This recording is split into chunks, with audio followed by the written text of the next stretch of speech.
हूं कि भगवान चित्रगुप्त प्रकोप को दूर करने वाले हैं अंशुमान कुमार जी का। पर केतु की दशा है।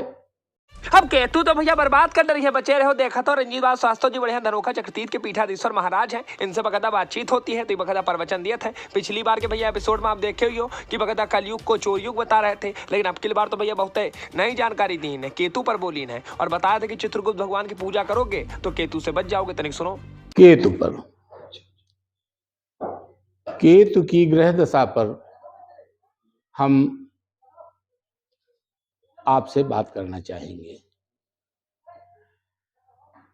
हमें एक वायरल वीडियो मिला अंशुमान कुमार जी का,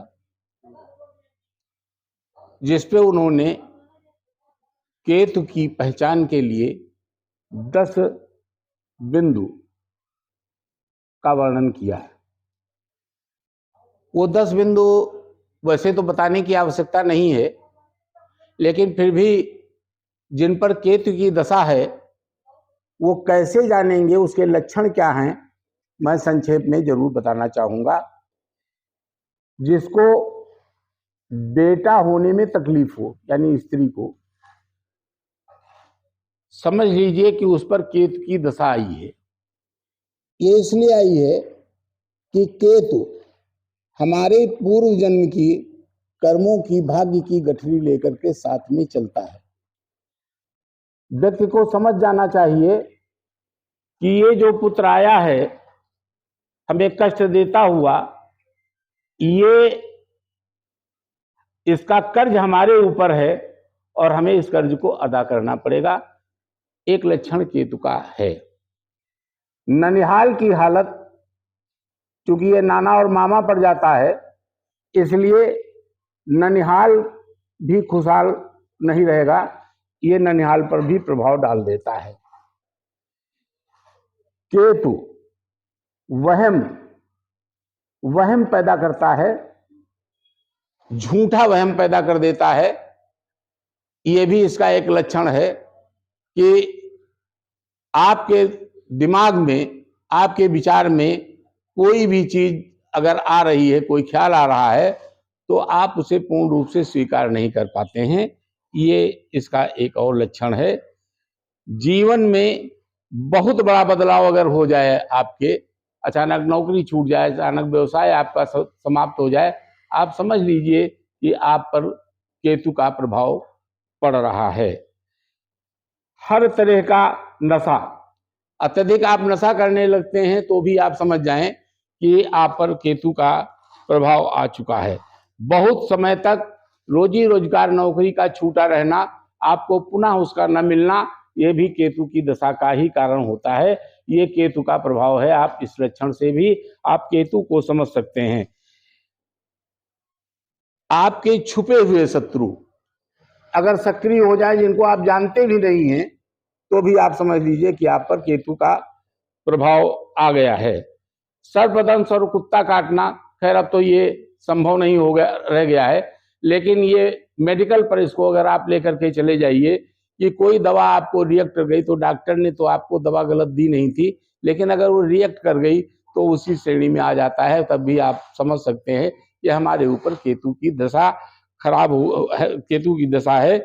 इनोसेंट व्यक्ति, कभी कभी होता है कि हमने कोई अपराध नहीं किया और हमारे ऊपर अपराध लग गया, जुर्म हो गया, कत्ल नहीं किया, कत्ल का मुकदमा आ गया, तो हम इनोसेंट है, हमें कोई चीज की, किसी चीज की जानकारी नहीं है, और इसके ऊपर अगर हम आरोपित हो जाते हैं तो हमें तुरंत समझ लेना चाहिए कि हमारे ऊपर केतु अनिष्ट है, केतु हमारे विपरीत जा रहा है। ये भी एक इसका जीवन है।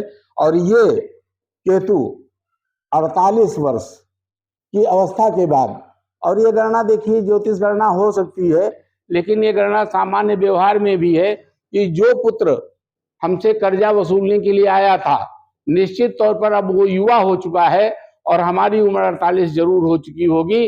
अब उसका कर्ज वसूलने का अच्छा समय आ गया है, इसलिए केतु का प्रभाव 48 वर्ष के बाद अच्छा खासा पड़ता है। बात लक्षणों की आ गई, लेकिन अब यहां पर जो आज मैं प्रवचन और जिससे मैं समस्त संसार को अवगत कराना चाहता हूं। हमारे सामने ये मत्स्य पुराण रखी हुई है। हमारे ग्रहों के अधिदेव जो वर्णित हैं इस मत्स्य पुराण के अंदर, वो कौन है आप इनको जान लीजिए। शिव, सूर्य के शिव, चंद्रमा की पार्वती, मंगल के स्कंद, बुध के भगवान विष्णु, बृहस्पति के ब्रह्मा, शुक्र के इंद्र, शनिश्चर के यम, राहु के काल और केतु के भगवान चित्रगुप्त हैं। ये हमारे 9 अधिदेव हैं, जिनमें एक हमारे भगवान चित्रगुप्त जी हैं। अब अधिदेव हमारे चित्रगुप्त भगवान, और इसी वीडियो में आगे जो इनका उपाय बताया गया है इनको शांत करने का, उसमें पूजा गणेश जी की बता दी गई। तो पूजा गणेश जी की इसलिए बता दी गई। अब देखिए, ये हम एक चीज आपसे बताना चाहेंगे, संक्षेप में बताना चाहेंगे, क्योंकि मैं किसी पर टीका टिप्पणी नहीं करता हूं। जहां पर मेरे पुण्य की इति हो जाती है, पुण्य की इति जहां पर हमारे हो जाती है, वहां पर पंडित जी का प्रवेश हो जाता है। हमारे भगवान चित्रगुप्त के साथ भी यही अन्याय किया गया। आदिदेव भगवान चित्रगुप्त पूजा इस कारण से गणेश जी की लिख दी गई कि शिव ने उनका सिर अलग कर दिया था, और राहु का, केतु का भी सिर विष्णु ने अपने चक्र सुदर्शन से अलग कर दिया था। धड़ इनका, धड़ उनका, इसलिए उनकी पूजा लिख दी। अधिदेव की पूजा होनी चाहिए, गणेश जी की पूजा लिख दी गई। मैं इसमें आपको उपाय भी बताना चाहता हूं। देखिए, केतु राहु के बनस्पत, केतु बड़ा सामान्य देवता है। देव श्रेणी में ये भी आ गया क्योंकि अमृत पिया है इसने। राहु सर है, केतु धड़ है, तो ये सामान्य है। इसको शांत करने में कोई बहुत ज्यादा परेशानी की जरूरत नहीं है। हमारे भगवान चित्रगुप्त की अगर पूजा विधिवत अगर हुई होती और मत्स्य पुराण के अनुसार कुछ भी करने की जरूरत नहीं है। केतु को शांत करने के लिए भगवान के चरणों में विचित्र रंग वाले भात नैवेद्य अर्पण करके इसको शांत किया जा सकता है। इतना सरल उपाय शायद ही कहीं संसार में मिलता हो। ये एक उपाय है। जिनके ऊपर केतु के लक्षण हैं, जिनके ऊपर केतु की दिशा है, उनको आज से ही ये शुरू कर देना चाहिए और भगवान के चरण कमलों में आकर के ये अक्षत अर्पण करें, भात अर्पण करें आकर के। मैं समझता हूं कि उनको केतु की दशा से मुक्ति अवश्य मिल जाएगी।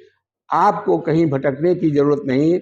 भगवान गणेश हमारे आराध्य हैं, पूज्य हैं, प्रथम देवता हैं। मैं उनका दुनिया सम्मान करती है। भगवान शिव के पुत्र हैं। भगवान शिव हमारे सर्वप्रथम देवता हैं। मैं कतई उनकी पूजा से, वो तो सब ग्रहों को शांत करने वाले हैं, सब ग्रहों को शांत करने वाले हैं। हाँ, एक बात और, ये ग्रह नहीं है, ये छाया है।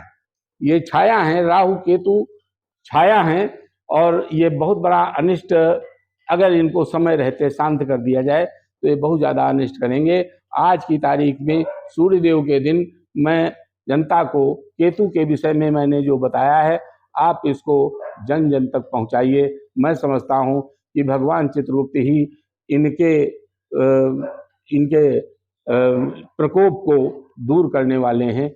इस संदेश के साथ मैं आज का प्रवचन समाप्त करता हूं। अब केतु से बचना भी है तो चित्रगुप्त भगवान की पूजा अर्चना करनी पड़ेगी। बातें तो आपने सुनी नहीं भैया। बाकी वीडियो कैसी लगी कमेंट कीजिएगा, चैनल को सब्सक्राइब कर लीजिएगा। शंभा साहब की खबर इस पर मिलेगी तो बेल आइकन जरूर दबा दीजिएगा।